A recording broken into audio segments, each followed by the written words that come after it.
Hallelujah, good morning. ನೀವು ಇಂಡಿಯಾದಲ್ಲಿರೋದಾದರೆ ನಿಮಗೆ good morning, ಮತ್ತೊಂದು ಬೇರೆ ದೇಶದಲ್ಲಿರೋದಾದರೆ ನಿಮಗೆ ಬೇರೊಂದು ಸಮಯ ಅಂದರೆ ಗುಡ್ ಈವ್ನಿಂಗ್, ಗುಡ್ ಆಫ್ಟರ್ನೂನ್ ಆಗಿರ್ಬೋದು. ನೀವು ಯಾವುದೇ ಸಮಯದಲ್ಲಿದ್ದರೂ ಸಹ ನನ್ನೊಂದಿಗೆ ಪ್ರತಿದಿನ ದೇವರ ಮಾತುಗಳನ್ನು ಧ್ಯಾನಿಸುವುದಕ್ಕಾಗಿ ಪರಿಶುದ್ಧ ವಚನಗಳಲ್ಲಿರುವ ಸತ್ಯ ಗ್ರಹಿಸಿಕೊಳ್ಳಲು ಆಸಕ್ತರಾಗಿರೋದ್ರಿಂದ ನಿಲ್ಲಿಸಲಾರದಂತೆ ಈ ಅನುದಿನದ ಧ್ಯಾನ ಮುಂದುವರಿಸುತ್ತಾ ಇದ್ದೇವೆ. ಬನ್ನಿರಿ ಪ್ರಾರ್ಥಿಸೋಣ. ಪರಿಶುದ್ಧ ದೇವರೇ, ಮತ್ತೊಂದು ಸಾರಿ ಈ ದಿನವೂ ಕೂಡ ನಿಮ್ಮನ್ನೇ ದೃಷ್ಟಿಸುತ್ತಿದ್ದೇವೆ. ದೇವರೇ, ನಮಗೆ ಸಹಾಯ ಮಾಡಿರೆಂದು ಕ್ರಿಸ್ತನ ನಾಮದಲ್ಲಿ ಬೇಡುತ್ತೇನೆ ತಂದೆಯೇ, ಆಮೇನ್. ಯಾರ ಕಡೆಗೆ ನಾವು ನೋಡ್ತಿದ್ದೇವೆ? ಯಾವ ಕಡೆಗೆ ನೋಡ್ತಿದ್ದೇವೆ? ಯೇಸುವನ್ನೇ ದೃಷ್ಟಿಸುತ್ತಾ ನಮ್ಮ ಮುಂದೆ ಇರುವ ಓಟವನ್ನು ಸ್ಥಿರಚಿತ್ತರಾಗಿ ಓಡುವುದನ್ನು ಕಲಿಯಬೇಕು. ಈ ಲೋಕದಲ್ಲಿ ನಾವು ಜೀವಿಸುವಾಗ ಎಷ್ಟೋ ಕೊರತೆಗಳಿರ್ತವೆ, ಕುಂದುಗಳಿರ್ತವೆ, ಕಷ್ಟಗಳಿರ್ತವೆ, ಸಮಸ್ಯೆಗಳಿರ್ತವೆ, ಅಯೋಮಯ ಪರಿಸ್ಥಿತಿಗಳಿರ್ತವೆ, ಅನಾರೋಗ್ಯ ಪರಿಸ್ಥಿತಿಗಳಿರ್ತವೆ. ಇದೆಲ್ಲ ಹೇಳಬೇಕು, ನೀವೇ ಅನುಭವಿಸುತ್ತಾ ಇದ್ದೀರಲ್ಲವೋ? ಎಲ್ಲರೂ ಅನುಭವಿಸುತ್ತಿದ್ದಾರೆ. ಬಟ್ ಇಂತಹ ಸಮಯದಲ್ಲಿ ಯೇಸುವನ್ನು ನಂಬಿದವರಾಗಿರ್ಬೋದು, ನಂಬದೇ ಇರುವವರಾಗಿರ್ಬೋದು, ಯಾರೇ ಆಗಿರಲಿ ಕಷ್ಟ ಹಾದು ಹೋಗಲೇಬೇಕು. ಈ ಲೋಕವೇ ಕಷ್ಟದ ಲೋಕ. ಈ ಮಣ್ಣು, ಶರೀರ ಲೋಕಾಧಿಕಾರಿಯಾದ ಸೈತಾನನ ವಶದಲ್ಲಿದೆ. ಆದುದರಿಂದ ಈ ಶರೀರವು ಮತ್ತು ಲೋಕವು ನಮಗೆ ಶೋಧಿಸುತ್ತಾ ಇರುತ್ತೆ.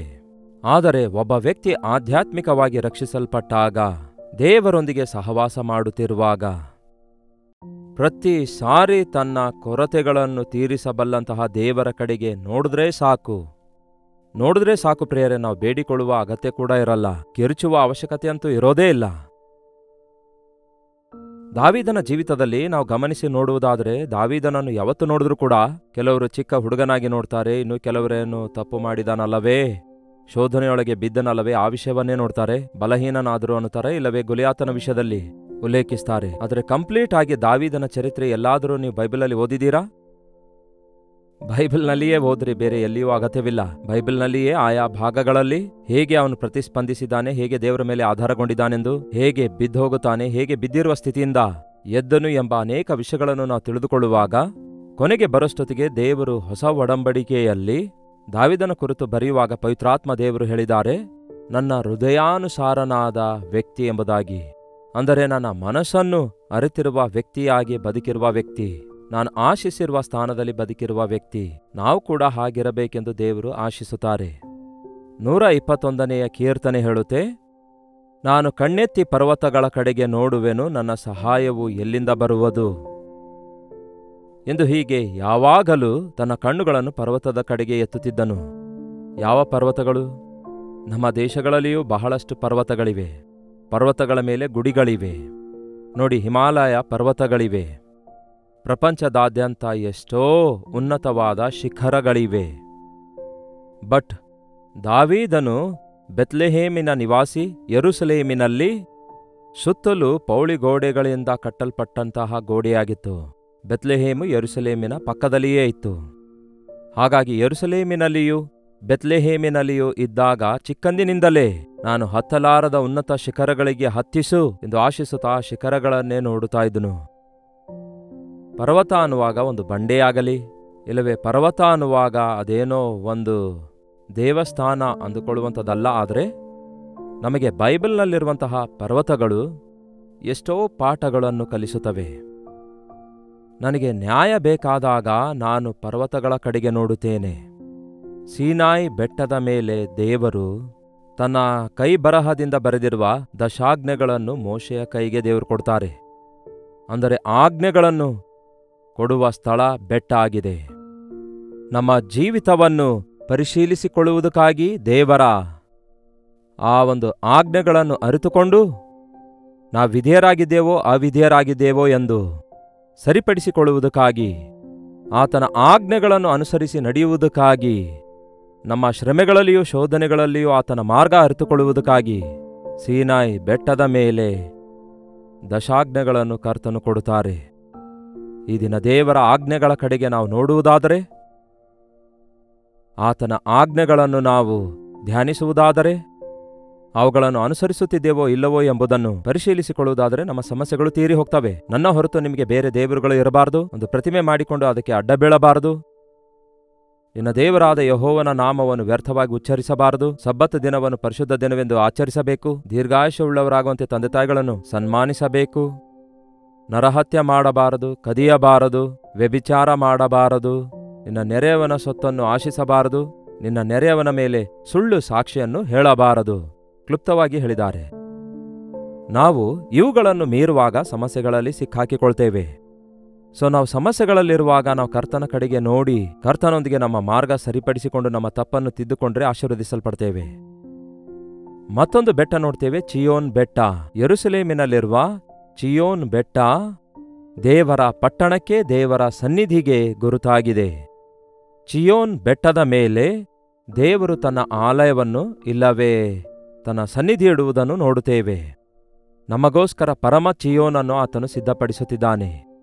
ನಾವು ಮೇಲಿರುವವುಗಳ ಮೇಲೆ ಮನಸ್ಸಿಡಬೇಕೆಂದು ದೇವರು ಕೋರುತ್ತಾರೆ. ಭೂ ಸಂಬಂಧವಾದವುಗಳ ಮೇಲೆ ಮನಸ್ಸಿಡಬೇಡಿರಿ, ಇವು ತಾತ್ಕಾಲಿಕವಾಗಿವೆ, ಅನಿತ್ಯವಾಗಿವೆ. ಶಾಶ್ವತವಾದವುಗಳನ್ನು, ನಿತ್ಯವಾದವುಗಳನ್ನು ಹುಡುಕಿರಿ, ನನ್ನ ನೀತಿಯನ್ನು, ರಾಜ್ಯವನ್ನು ಮೊದಲು ಹುಡುಕಿರಿ ಎಂದು ಯೇಸು ಹೇಳಿದ್ದಾರೆ. ದೇವರ ಸನ್ನಿಧಿಯಲ್ಲಿ ಚಿಯೋನಿನಲ್ಲಿರುವ ಆನಂದ, ಚಿಯೋನಿನಲ್ಲಿರುವ ಆರಾಧನೆ, ಚಿಯೋನಿನಲ್ಲಿರುವ ಸಂತೋಷ ಎಷ್ಟೋ ಉನ್ನತವಾಗಿದೆ. ಅದಕ್ಕಾಗಿ ಚಿಯೋನ್ ಬೆಟ್ಟದಲ್ಲಿ ನಾವು ಕರ್ತನನ್ನು ಆರಾಧಿಸುವಂಥದ್ದು. ನಮ್ಮ ಜೀವಿತದಲ್ಲಿ ಒಂಟಿತನವನ್ನು ಅನುಭವಿಸುವಾಗ, ದಿಗಿಲು ಚಿಂತೆ ಅನುಭವಿಸುತ್ತಿರುವಾಗ, ನಾವು ಕುಗ್ಗಿ ಹೋಗುವಾಗ ಆತನ ಕಡೆಗೆ ನೋಡುವುದಾದರೆ, ಆತನಿಗೆ ಕೈಗಳೆತ್ತಿ ಆರಾಧಿಸುವುದಾದರೆ ಆಧ್ಯಾತ್ಮಿಕವಾಗಿ ಬಲ ಹೊಂದುವವರಾಗಿರ್ತೇವೆ. ಮತ್ತೊಂದು ಬೆಟ್ಟವಿದೆ, ಅದು ಒಲಿವ ಮರಗಳ ಬೆಟ್ಟವಾಗಿದೆ. ಆ ಒಲಿವ ಮರಗಳ ಬೆಟ್ಟದ ಮೇಲೆ ಯೇಸು ತನ್ನ ಶಿಷ್ಯರಿಗೆ ಪ್ರಾರ್ಥಿಸುವುದನ್ನು ಕಲಿಸಿದ್ದಾರೆ. ಆ ಪ್ರಾರ್ಥನೆ ಕಲಿತುಕೊಳ್ಳಬೇಕೆಂದಿರುವಾಗ ಯೇಸು ಮೊಳಕಾಲೂರಿ ಪ್ರಾರ್ಥಿಸಿರುವ ಆ ಒಲಿವ ಬೆಟ್ಟಗಳು ನಮಗೆ ಪ್ರಾರ್ಥನೆ, ನನಗೆ ಮೊರೆ ಇಡಿರಿ ಸದುತ್ತರ ದಯಪಾಲಿಸುತ್ತೇನೆ ಎಂಬ ಸಂಗತಿಯನ್ನು ನಮ್ಮ ಬಾಧೆಯಲ್ಲಿ, ಶ್ರಮೆಗಳಲ್ಲಿ ನಮಗೆ ಜ್ಞಾಪಕಗೊಳಿಸುತ್ತವೆ. ಆಪತ್ಕಾಲದಲ್ಲಿ ನೀವು ನನಗೆ ಮೊರೆ ಇಡಿರಿ, ನಾನು ನಿಮಗೆ ಸದುತ್ತರ ದಯಪಾಲಿಸ್ತೇನೆ ಎಂದ ಯೇಸು, ನಾವು ನಮ್ಮ ಬಾಧೆಗಳಲ್ಲಿ ಆತನ ಕಡೆಗೆ ನೋಡುವುದಾದರೆ, ಆತನಿಗೆ ಮೊರೆ ಇಡುವುದಾದರೆ, ಪ್ರಾರ್ಥನೆ ಕಲಿತುಕೊಂಡು ಪ್ರಾರ್ಥನೆಯ ಬೆಟ್ಟದ ಕಡೆಗೆ ನಾವು ಕಣ್ಣೆತ್ತಿ ಪ್ರಾರ್ಥನೆ ಮಾಡುವಾಗ ದೇವರು ನಮಗೆ ಉತ್ತರ ಕೊಡುತ್ತಾರೆ. ಮತ್ತೊಂದು ಬೆಟ್ಟವಿದೆ, ಅದು ನಮ್ಮೆಲ್ಲರಿಗೆ ಗೊತ್ತಿರುವ, ನನಗೆ ಅತ್ಯಂತ ಇಷ್ಟವಾದ ಬೆಟ್ಟ ಕಲ್ವರಿ ಬೆಟ್ಟ. ಆ ಕಲ್ವರಿ ಬೆಟ್ಟದ ಮೇಲೆಯೇ ಯೇಸು ತನ್ನ ಪ್ರಾಣವನ್ನು ಪ್ರಾಯಶ್ಚಿತ್ತವಾಗಿ ನಮಗೋಸ್ಕರ ಅರ್ಪಿಸಿಕೊಟ್ಟಿದ್ದಾರೆ.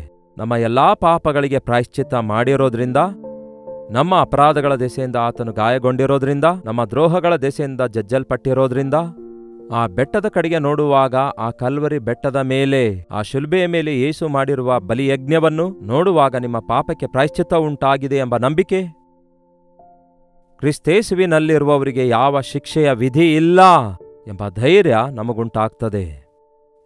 ಕ್ರಿಸ್ತನು ಕಲ್ವರಿ ಶಿಲುಬೆಯ ಮೇಲೆ ನಮಗಾಗಿ ಪ್ರಾಣ ಕೊಟ್ಟ ಬೆಟ್ಟವೇ ಆ ಬೆಟ್ಟವಾಗಿದೆ. ಆ ಬೆಟ್ಟದಲ್ಲಿ ಆತನು ಸುರಿಸಿರುವ ರಕ್ತದಿಂದ ಈ ದಿನಕ್ಕೂ ಕೂಡ ಪ್ರತಿಯೊಂದು ಪಾಪದಿಂದ ನಮ್ಮನ್ನು ತೊಳೆದು ಪರಿಶುದ್ಧರನ್ನಾಗಿ ಮಾಡುತ್ತಿದೆ.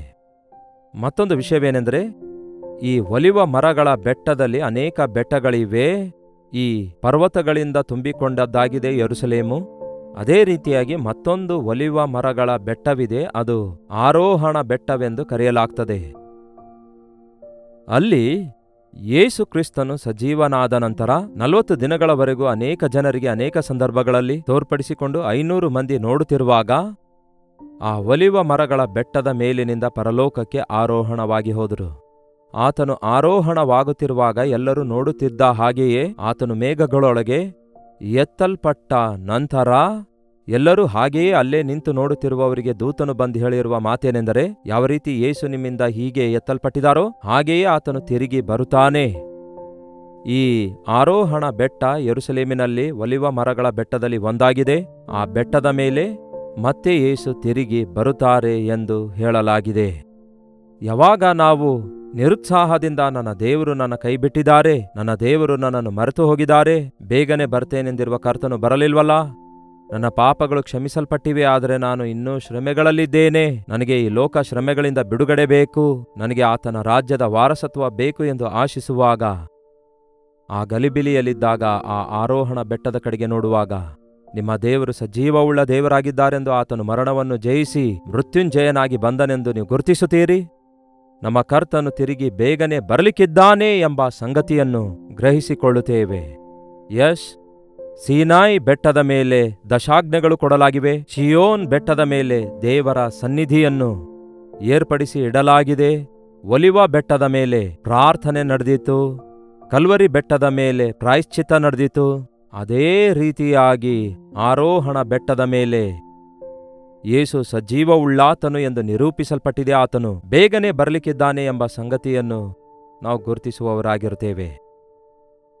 ಬೇಗನೆ, ಅತಿ ಬೇಗನೆ ನಾನು ಹೋಗಿ ನಿಮಗೋಸ್ಕರ ಬಿಡಾರಗಳನ್ನು ಸಿದ್ಧಪಡಿಸಿ ನಾನಿರುವ ಸ್ಥಳದಲ್ಲಿ ನೀವಿರುವ ಹಾಗೆ ತಿರುಗಿ ಬಂದು ನಾನು ನಿಮ್ಮನ್ನು ಕರೆದುಕೊಂಡು ಹೋಗುವೆನು ಎಂದು ಯೇಸು ಹೇಳಿರುವ ಮಾತು ನೆರವೇರುವಂತಹ ದಿನಗಳಲ್ಲಿ ನಾವಿದ್ದೇವೆ. ಹಾಗಾಗಿ ನಮ್ಗೆ ಯಾವುದೇ ಬಾಧೆ ಉಂಟಾದರೂ, ಯಾವುದೇ ಅವಶ್ಯಕತೆ ಎದುರಾದರೂ, ಬಹಳಷ್ಟು ಬೆಟ್ಟಗಳಿವೆ. ಎಷ್ಟೋ ಬೆಟ್ಟಗಳ ಮೇಲೆ ಯೇಸು ಅವುಗಳನ್ನು ಹತ್ತಿ ಕೂತ್ಕೊಳ್ತಾರಲ್ಲವೇ? ಅಂದರೆ ಆ ಬೆಟ್ಟದ ಮೇಲೆ ಆತನೊಂದಿಗೆ ಕೂತಿರುವ ಶಿಷ್ಯರಿಗೆ ಆತನು ಮಾತಾಡಿ ಹೀಗೆ ಬೋಧಿಸಿದನು ಎಂದು ಬೈಬಲಲ್ಲಿದೆ. ಅದು ಧನ್ಯತೆಯ ಬೆಟ್ಟವಾಗಿದೆ.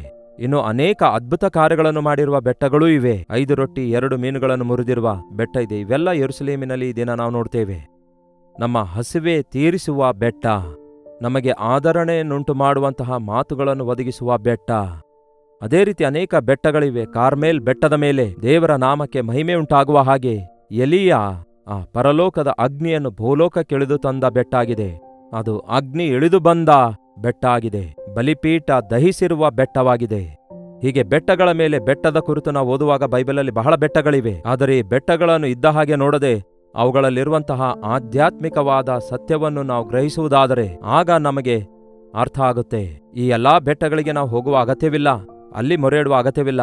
ಆದರೆ ನಾವು ಕಣ್ಣೆತ್ತಿ ನೋಡುವಾಗ ಮೇಲಿನಿಂದ ಇಳಿದು ಬಂದಾತನು ಪಾಪಿಗಳೊಳಗೆ ಸೇರದೆ ಪ್ರತ್ಯೇಕವಾಗಿರುವ ನಮ್ಮ ಯೇಸು ಕಲಿಸಿದ ಸತ್ಯಗಳನ್ನು, ಆತನ ಆಜ್ಞೆಗಳನ್ನು, ಆತನ ಮಾದರಿಯನ್ನು, ಆತನ ಪ್ರಾರ್ಥನೆಯನ್ನು, ಆತನ ಪ್ರೀತಿಯನ್ನು, ಆತನ ಆದರಣೆಯನ್ನು ಅನುಭವಿಸುವವರಾಗಿರ್ತೇವೆ. ಅದಕ್ಕೆ ಕೀರ್ತನೆ 121:1 ಹೇಳ್ತದೆ, ನಾನು ಕಣ್ಣೆತ್ತಿ ಪರ್ವತಗಳ ಕಡೆಗೆ ನೋಡುವೆನು, ನನ್ನ ಸಹಾಯವು ಎಲ್ಲಿಂದ ಬರುವುದು? ಪ್ರಶ್ನೆ. ಈ ಪ್ರಶ್ನೆಗೆ 2ನೇ ವಚನದಲ್ಲಿ ಉತ್ತರ ತಾನೇ ಹೇಳ್ತಿದ್ದಾನೆ ನೋಡಿ. ಪ್ರಾರ್ಥನೆಯಲ್ಲಿ ಪ್ರಶ್ನಿಸುವುದಾದರೆ ನಮ್ಮ ಪ್ರಾರ್ಥನೆಯನ್ನು ನಾವು ಮುಗಿಸುವುದರೊಳಗಾಗಿಯೇ ನಮಗೆ ಉತ್ತರ ದೊರಕುತ್ತವೆ. ಪ್ರಾರ್ಥನೆಯಲ್ಲಿ ನಾವು ಕರ್ತನಿಗೆ ಬೇಡಿಕೊಳ್ಳುವವುಗಳನ್ನು ಪ್ರಾರ್ಥನೆ ಮುಗಿಯುವುದರೊಳಗಾಗಿ ನಮ್ಮ ಬಾಯಿಯಿಂದಲೇ ನಾವು ಅವುಗಳನ್ನು ಹೊಂದಿದ್ದೇವೆ ಎಂದು ನೀವು ಒಪ್ಪಿಕೊಳ್ಳುವ ಹಾಗೆ ಪರಿಶುದ್ಧಾತ್ಮ ದೇವರು ತನ್ನ ಕಾರ್ಯವನ್ನು ಮಾಡುತ್ತಾರೆ. ಎಂತಹ ದೊಡ್ಡ ದೇವರು ನಮಗಿದ್ದಾರೆ ನೋಡಿ. ನಾನು ಕಣ್ಣೆತ್ತಿ ಪರ್ವತಗಳ ಕಡೆ ನೋಡುವೆನು, ನನ್ನ ಸಹಾಯವು ಎಲ್ಲಿಂದ ಬರುವುದು? ಯೆಹೋವನಿಂದಲೇ ನನ್ನ ಸಹಾಯವು ಬರುತ್ತದೆ. ಆತನೇ ಭೂಮಿ ಆಕಾಶಗಳನ್ನು ಸೃಷ್ಟಿಸಿದಾತನು. ಆ ಸಹಾಯವು ನನ್ನ ಕರ್ತನಿಂದಲೇ ಬರುತ್ತದೆ. ಆತನು ಭೂಮಿ ಆಕಾಶಗಳನ್ನು ನಿರ್ಮಿಸಿದಾತನು. ಒಂದು ಬೆಟ್ಟವಲ್ಲ, ಒಂದು ಪರ್ವತವಲ್ಲ. ಆತನು ಭೂಮಿಯನ್ನು, ಅದರಲ್ಲಿರುವ ಸಮಸ್ತವನ್ನು ಸೃಷ್ಟಿಸಿದಾತನಾಗಿದ್ದಾರೆ. ಆಕಾಶವನ್ನು, ಮಹಾಕಾಶವನ್ನು, ಅಂತರಿಕ್ಷವನ್ನು ಸೃಷ್ಟಿಸಿದಾತನಾಗಿದ್ದಾರೆ. ಅಂತಹ ದೊಡ್ಡ ದೇವರು ನನ್ನ ಪ್ರತಿ ಅವಶ್ಯಕತೆಯನ್ನು ತೀರಿಸುವರು, ನನಗೆ ಸಹಾಯ ಮಾಡುವರು. ನಾನು ಗುಂಡಿಯೊಳಗೆ ಬಿದ್ದೋಗುತ್ತಿದ್ದೇನೆ, ಕೈ ಚಾಚಿದ ಕೂಡಲೇ ಮೇಲಿರುವಾತನು ನನ್ನನ್ನು ಮೇಲಕ್ಕೆ ಎತ್ತುವಾತನಾಗಿದ್ದಾರೆ. ಬೇಟೆಗಾರನ ಬಲೆಯಿಂದಲೂ ಆತನು ನನ್ನನ್ನು ತಪ್ಪಿಸಿ ಬಂಡೆಯ ಮೇಲೆ ನನ್ನ ಪಾದಗಳನ್ನು ಸ್ಥಿರಪಡಿಸಿದ್ದಾನೆ ಎಂದು ದಾವೀದನು ಹೇಳಿದ ಪ್ರಕಾರ ಅನೇಕ ಸಾರಿ ಈ ಲೋಕದಲ್ಲಿ ಸಮಸ್ಯೆಗಳಲ್ಲಿ ನಾವು ಒದ್ದಾಡುತ್ತಾ ಇರುವಾಗ, ಅನ್ಯಾಯಕ್ಕೆ ಗುರಿಯಾದಾಗ, ದ್ರೋಹಕ್ಕೆ ಗುರಿಯಾದಾಗ, ಅವಮಾನಕ್ಕೆ ಗುರಿಯಾದಾಗ, ಬಾಧೆಗಳ ಪಾಲಾದಾಗ, ರೋಗಗಳ ಪಾಲಾದಾಗ, ನಾವು ಮಾಡಿರುವ ತಪ್ಪುಗಳಿಗಾಗಿ ನಾವು ಕುಗ್ಗಿ ಹೋಗುತ್ತಾ ಕೊರಗುತ್ತಾ ಇರುವಾಗ ಕೈಚಾಚಿ ಮೇಲೆಕೆತ್ತುವ ಕರ್ತನು, ಕುಗ್ಗಿದವರನ್ನು ಮೇಲೆಕೆತ್ತುವಂತಹ ದೇವರು ನಮ್ಮ ಕರ್ತನಾಗಿದ್ದಾರಲ್ಲವೋ? ಅದಕ್ಕೆ ನಿಮ್ಮ ಬಾಧೆಯಲ್ಲಿ ನೀವು ದೇವರ ಕಡೆಗೆ ನೋಡುವುದನ್ನು ಕಲಿತುಕೊಳ್ಳಿರಿ. ವೈದ್ಯರು, ಈ ಲೋಕದ ನ್ಯಾಯಾಧಿಪತಿಗಳು, ಈ ಲೋಕದ ಮನುಷ್ಯರು ನಮಗೆ ಸಹಾಯ ಮಾಡುವುದಿಲ್ಲವೇನೋ, ಆದರೆ ನಮ್ಮ ಕರ್ತನಾದ ಯೇಸು ಕ್ರಿಸ್ತನು ನೀವು ಯಾವುದೇ ಸ್ಥಿತಿಯಲ್ಲಿದ್ದರೂ ಕೂಡ ನಿಮ್ಮನ್ನು ಮೇಲೆಕೆತ್ತುವಾತನಾಗಿದ್ದಾರೆ, ನಿಮಗೆ ಸಮಸ್ತವನ್ನು ಕಲಿಸುವಾತನಾಗಿದ್ದಾರೆ. ಭೂಮಿ ಆಕಾಶಗಳನ್ನು ನಿರ್ಮಿಸಿದ ಯೆಹೋವನಿಂದಲೇ ನನಗೆ ಸಹಾಯವು ಬರುತ್ತದೆ. ನನಗೋಸ್ಕರ ಕಲ್ವರಿ ಶಿಲುಬೆಯ ಮೇಲೆ ತನ್ನ ಪ್ರಾಣ ಕೊಟ್ಟಂತಹ ಯೇಸುವೇ ನನಗೆ ಸಹಾಯ. ನನ್ನ ಶಾಪಗಳನ್ನು, ಪಾಪಗಳನ್ನು ಹೊತ್ತುಕೊಂಡು ಮರಣ ಹೊಂದಿ ಮೃತ್ಯುಂಜಯನಾದ ನನ್ನ ದೇವರೇ ನನ್ನ ಯೇಸು ಕ್ರಿಸ್ತನಾಗಿದ್ದಾರೆ. ನಾನು ಆತನು ಇರುವ ಸ್ಥಳದಲ್ಲಿ ನಾನೂ ಇರುವ ಹಾಗೆ ಅತಿ ಬೇಗನೆ ಆತನು ಬರಲಿಕ್ಕಿದ್ದಾನೆ ಎನ್ನುವುದು ಕಣ್ಣೆತ್ತಿ ನೋಡುವಾಗ ಮೇಘರೂಢನಾಗಿ ಬರಲಿಕ್ಕಿರುವ ಕ್ರಿಸ್ತನನ್ನು ಒಂದಲ್ಲ ಒಂದು ದಿನ ನಾವು ಖಚಿತವಾಗಿಯೂ ನೋಡುವಂಥವರಾಗಿರ್ತೇವೆ. ಈ ಲೋಕದಲ್ಲಿ ಆತನ ಸಾಕ್ಷಿಗಳಾಗಿ ಜೀವಿಸೋಣ, ಆತನ ಕಡೆಗೆ ನೋಡಿ ರಕ್ಷಣೆ ಹೊಂದೋಣ. ದೇವರೇ ಹೇಳಿದ್ದಾರೆ, ನನ್ನ ಕಡೆಗೆ ನೋಡಿ ರಕ್ಷಣೆ ಹೊಂದಿರಿ, ನನ್ನ ಕಡೆಗೆ ನೋಡಿ ವಿಮೋಚನೆಯನ್ನು ಹೊಂದಿರಿ, ಬಿಡುಗಡೆಯನ್ನು ಹೊಂದಿರಿ ಎಂದು ಕರ್ತನು ಹೇಳಿದಾರಲ್ಲವೇ? ಹಾಗಾಗಿ ಆತನ ಕಡೆಗೆ ನೋಡೋಣ. ನಮ್ಮ ಪ್ರತಿ ಅವಶ್ಯಕತೆಗಳನ್ನು ತೀರಿಸಲ್ಪಡುವ ಹಾಗೆ ಆತನ ಸನ್ನಿಧಿಯಲ್ಲಿ ನಂಬಿಕೆಯಿಂದ ಪ್ರಾರ್ಥಿಸೋಣ. ಬನ್ನಿ ಪ್ರಾರ್ಥಿಸೋಣ. ಪರಿಶುದ್ಧ ದೇವರೇ, ನಿಮಗೆ ವಂದನೆಗಳು. ಈ ಲೋಕದ ಗೊಂದಲಗಳಲ್ಲಿ ನಾವು ಕಷ್ಟಗಳ ಪಾಲಾಗುವಾಗ, ಶ್ರಮೆಗಳ ಪಾಲಾಗುವಾಗ, ನನಗೆ ಯಾರೂ ಇಲ್ಲವಲ್ಲ, ನನಗೆ ಯಾರು ಸಹಾಯ ಮಾಡ್ತಾರೆ ಅನ್ನುವಾಗ ನನ್ನ ಕಡೆಗೆ ನೋಡಿ ರಕ್ಷಣೆ ಹೊಂದಿರಿ ಎಂದು ಹೇಳಿದ್ದೀರಿ. ಬೆಟ್ಟದ ಮೇಲೆ ನಮಗೋಸ್ಕರ ನೀವು ಈ ಲೋಕಕ್ಕೆ ಬಂದು ಬೋಧಿಸಿರುವಂತಹ ಬೋಧನೆಯ ಸಾರಾಂಶವನ್ನು, ನೀವು ಕೊಟ್ಟ ಆದರಣೆಯ ಮಾತುಗಳನ್ನು, ನೀವು ಶಿಲುಬೆಯಲ್ಲಿ ಮಾಡಿರುವ ಯಜ್ಞವನ್ನು, ನೀವು ಮರಣವನ್ನು ಹೊಂದಿ ಮೃತ್ಯುಂಜಯನಾಗಿ ಎದ್ದು ಬಂದ ಒಲಿವ ಮರಗಳ ಬೆಟ್ಟವನ್ನು ನಾವು ನೋಡುವಾಗ ನಮ್ಮ ದೇವರು ಎಷ್ಟು ದೊಡ್ಡ ದೇವರಾಗಿದ್ದಾರೆಂದು, ನಮ್ಮ ಪ್ರತಿ ಬಲಹೀನತೆಯಿಂದಲೂ ಪ್ರತಿ ಕೊರತೆಯನ್ನು ತೀರಿಸಬಲ್ಲಾತನೆಂದು ನಾವು ನಂಬುವ ಹಾಗೆ ನಿಮ್ಮ ಅಭಿಷೇಕ ನಮ್ಮೆಲ್ಲರಿಗೂ ಅನುಗ್ರಹಿಸಿರೆಂದು ಕ್ರಿಸ್ತನ ನಾಮದಲ್ಲಿ ಬೇಡುತ್ತೇನೆ ತಂದೆಯೇ, ಆಮೇನ್. ತಂದೆಯಾದ ದೇವರ ಪ್ರೀತಿಯು, ಮಗನಾಗಿರುವ ಕ್ರಿಸ್ತನ ಕೃಪೆಯೂ, ಆದರಣೆ ಕರ್ತನಾದ ಪವಿತ್ರಾತ್ಮನ ಸಹವಾಸವು ಕೂಡಿ ಬಂದಿರುವ ನಮ್ಮೆಲ್ಲರ ಸಂಗಡ ಇಂದಿಗೂ ಸದಾಕಾಲಕ್ಕೂ ನೆಲೆಯಾಗಿರಲಿ. ಆಮೇನ್. ದೇವರಿಗೆ ಸ್ತೋತ್ರ. ನಿಮ್ಮ ಪ್ರಾರ್ಥನಾ ಮನವಿಗಳನ್ನು 8939731313 ನಂಬರ್ಗೆ, ಹಾಗೆ ಹೊರದೇಶದಿಂದಲೂ ಸಹ ವೀಕ್ಷಿಸುವುದಾದರೆ ಇದೇ ನಂಬರಿಗೆ ಒಂದು ಟೆಕ್ಸ್ಟ್ ಇಲ್ಲವೇ ವಾಯ್ಸ್ ಮೆಸೇಜ್ ಮೂಲಕ ವಾಟ್ಸಪ್ ಕಳಿಸಿರಿ. ನಿಮಗೋಸ್ಕರ ಪ್ರಾರ್ಥಿಸ್ತಿದ್ದೇವೆ. ತಪ್ಪದೆ ದೇವರು ನಿಮಗೆ ಸಹಾಯ ಮಾಡ್ತಾರೆ. ಡಾಕ್ಟರ್ ಜಯಪಾಲ್ ಕನ್ನಡ ಯೂಟ್ಯೂಬ್ ಚಾನಲ್ಗೆ ನೀವು ಇನ್ನೂ ಸಬ್ಸ್ಕ್ರೈಬ್ ಮಾಡಿಕೊಳ್ಳದಿದ್ದರೆ ಹಿಂದೆ ಸಬ್ಸ್ಕ್ರೈಬ್ ಮಾಡಿಕೊಳ್ಳಿರಿ. ನಿಮ್ಮ ಹೆಸರು ಲೈವ್ ಚಾಟ್ನಲ್ಲಿ ಬಂದು ಟೈಪ್ ಮಾಡಿರಿ. ಹಾಗೆ ಲೈಕ್ ಮಾಡಿ, ಇತರರಿಗೆ ಶೇರ್ ಮಾಡಿ. ಕರ್ತನ ಚಿತ್ತವಿರುವುದಾದರೆ ಮತ್ತೆ ನಾಳೆ ಇದೇ ಅನುದಿನದ ಧ್ಯಾನ ಎಂಬ ಕಾರ್ಯಕ್ರಮದಲ್ಲಿ ಮತ್ತೆ ಭೇಟಿಯಾಗೋಣ. ಅಲ್ಲಿವರೆಗೂ ದೇವರ ಮಹಾಕೃಪೆ ನಿಮ್ಮೆಲ್ಲರೊಂದಿಗಿರಲಿ.